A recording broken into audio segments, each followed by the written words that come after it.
Bacaan dari kitab pertama Samuel. Kemudian Saul mengambil 3.000 orang yang terpilih dari seluruh orang Israel, lalu pergi mencari Daud dan orang-orangnya di gunung batu kambing hutan. Ia sampai ke kandang-kandang domba di tepi jalan.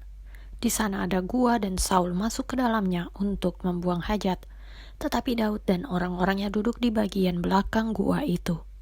Lalu berkatalah orang-orangnya kepada Daud, "Telah tiba hari yang dikatakan Tuhan kepadamu. Sesungguhnya, aku menyerahkan musuhmu ke dalam tanganmu. Maka perbuatlah kepadanya apa yang kau pandang baik." Maka Daud bangun, lalu memotong punca jubah Saul dengan diam-diam. Kemudian berdebar-debarlah hati Daud, karena ia telah memotong punca Saul. Lalu berkatalah ia kepada orang-orangnya, "Dijauhkan Tuhanlah kiranya daripadaku untuk melakukan hal yang demikian kepada tuanku, kepada orang yang diurapi Tuhan, yakni menjamah dia, sebab dialah orang yang diurapi Tuhan." Dan Daud mencegah orang-orangnya dengan perkataan itu. Ia tidak mengizinkan mereka bangkit menyerang Saul. Sementara itu, Saul telah bangun meninggalkan gua itu, hendak melanjutkan perjalanannya. Kemudian bangunlah Daud.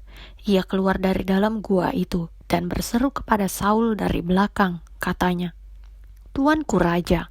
Saul menoleh ke belakang, lalu Daud berlutut dengan mukanya ke tanah dan sujud menyembah. Lalu berkatalah Daud kepada Saul, "Mengapa engkau mendengarkan perkataan orang-orang yang mengatakan, 'Sesungguhnya Daud mengikhtiarkan celakamu'?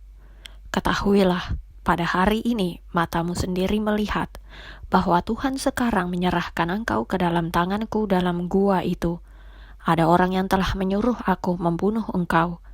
Tetapi aku merasa sayang kepadamu, karena pikirku, aku tidak akan menjamah tuanku itu, sebab dialah orang yang diurapi Tuhan. Lihatlah dahulu, ayahku, lihatlah kiranya punca jubahmu dalam tanganku ini. Sebab dari kenyataan bahwa aku memotong punca jubahmu dengan tidak membunuh engkau, dapatlah kau ketahui dan kau lihat bahwa tanganku bersih daripada kejahatan dan pengkhianatan, dan bahwa aku tidak berbuat dosa terhadap engkau, walaupun engkau ini mengejar-ngejar aku untuk mencabut nyawaku. Tuhan kiranya menjadi hakim di antara aku dan engkau. Tuhan kiranya membalaskan aku kepadamu. Tetapi tanganku tidak akan memukul engkau. Seperti peribahasa orang tua-tua mengatakan, dari orang fasik timbul kefasikan, tetapi tanganku tidak akan memukul engkau. Terhadap siapakah Raja Israel keluar berperang? Siapakah yang kau kejar? Anjing mati? Seekor kutu saja. Sebab itu Tuhan kiranya menjadi hakim yang memutuskan antara aku dan engkau. Dia kiranya memperhatikannya, memperjuangkan perkaraku dan memberi keadilan kepadaku dengan melepaskan aku dari tanganmu." Setelah Daud selesai menyampaikan perkataan itu kepada Saul, berkatalah Saul, "Suaramukah itu, ya anakku Daud?" Sesudah itu dengan suara nyaring menangislah Saul. Katanya kepada Daud, "Engkau lebih benar daripada aku, sebab engkau telah melakukan yang baik kepadaku, padahal aku melakukan yang jahat kepadamu.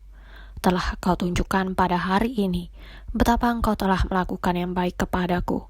Walaupun Tuhan telah menyerahkan aku ke dalam tanganmu, engkau tidak membunuh aku. Apabila seseorang mendapat musuhnya, masakan dilepaskannya dia berjalan dengan selamat? Tuhan kiranya membalaskan kepadamu kebaikan, ganti apa yang kau lakukan kepadaku pada hari ini. Oleh karena itu, sesungguhnya aku tahu bahwa engkau pasti menjadi raja, dan jabatan Raja Israel akan tetap kokoh dalam tanganmu. Demikianlah sabda Tuhan." Mazmur tanggapan. "Kasihanilah aku ya Allah, kasihanilah aku. Kasihanilah aku ya Allah, kasihanilah aku. Sebab kepadamulah jiwaku berlindung. Dalam naungan sayapmu aku akan berlindung, sampai berlalu penghancuran itu. Kasihanilah aku ya Allah, kasihanilah aku. Aku berseru kepada Allah yang maha tinggi, kepada Allah yang menyelesaikannya bagiku.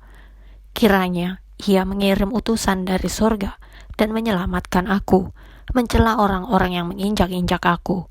Kiranya Allah mengirim kasih setianya dan kebenarannya.